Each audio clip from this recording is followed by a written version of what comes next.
حضرت ابراہیم علیہ السلام کے ہاں اولاد نہیں تھی، خدا خدا کر کے ایک بیٹا ملا، نام اسماعیل رکھا۔ حضرت ہاجرہ کی گود میں بچہ کھیلتا ہے، حضرت ابراہیم اس کو گود میں لے کے پیار کرتے ہیں۔ رب کا حکم نامہ آتا ہے، اس بچے کو لو اور اس کی ماں کو لو اور ایسی وادی میں چھوڑاؤ جو بے آب و گیا ہو، جہاں کوئی سبزہ نہ ہو، جہاں کوئی کھیتی نہ ہو، جہاں کوئی آبادی نہ ہو۔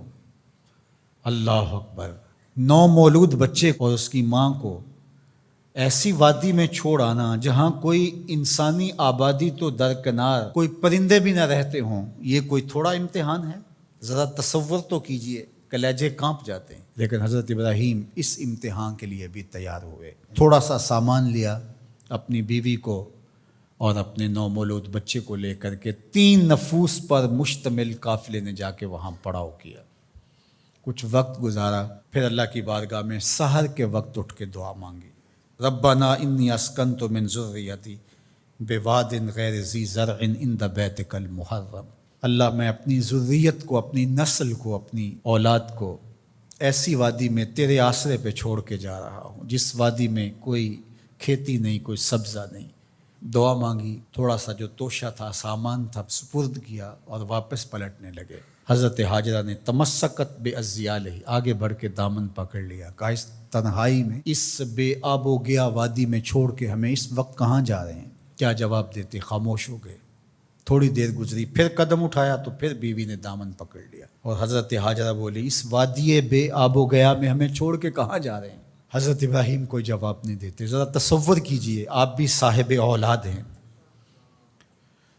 تو تیسری مرتبہ پھر جب قدم اٹھنے لگے تو تمسکت بعضیالہ، حضرت ہاجرہ نے دامن پکڑا اور پھر یہی سوال دہرایا، اس وادی غیر ذی زرع میں اپنے نومولود بیٹے کو اور اپنی بیوی کو چھوڑ کے کہاں جا رہے ہیں؟ حضرت ابراہیم پھر بھی جواب نہیں دیتے۔ تھوڑی دیر کے بعد حضرت ہاجرہ خود ہی بولتی ہیں، کیا یہ اللہ کا حکم تو نہیں؟ قال نعم، کہا ہاں اسی کا حکم ہے۔ فوراً دامن چھوڑ دیا، کہا خیر سے جائیے، ہمارا رب ہمیں ضائع نہیں ہونے دے گا، اگر اس کا حکم ہے تو ہم اس حکم پر سر تسلیم خم کر دیں۔ اگر یہ امتحان حضرت ابراہیم علیہ السلام کا تھا تو میری مائیں اور بہنیں بھی سن رہی ہیں اور آپ بھی ان جذبات سے آگاہ ہیں۔ ایک ماں کے لیے یہ کتنا بڑا حوصلہ تھا۔ اگر سلام ابراہیم کو تو سلام ہے سیدہ ہاجرہ سلام اللہ علیہا کو۔ کہا خیر سے جائیے، ہمارا رب ہمیں ضائع نہیں ہونے دے گا۔ پھر جہاں دن بھی نہیں کٹتے تھے اس خاتون نے وہاں راتیں بھی کاٹی۔ توشہ ختم ہو گیا، پانی بھی ختم ہو گیا۔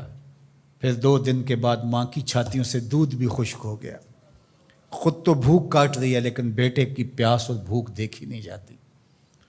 ایک چھوٹے سے پتھر کی اوٹ میں اسماعیل کو لٹایا اور خود پانی کی تلاش میں نکلی۔ ماں کی تڑپتی ہوئی ممتا کی کہانی دیکھو۔ اللہ اکبر! کبھی صفا پہ کبھی مروہ پہ 7 چکر کاٹتی ہیں۔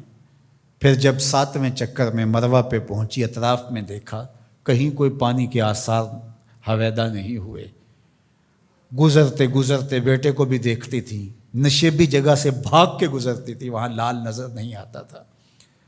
مروہ سے دیکھا، دور اوٹ میں پڑا ہوا بچہ تڑپ رہا ہے، لگا زندگی کی آخری سانسیں ہیں۔ مروہ سے دوڑ کے جو ہی قریب آئیں تو منظر بدلا ہوا تھا۔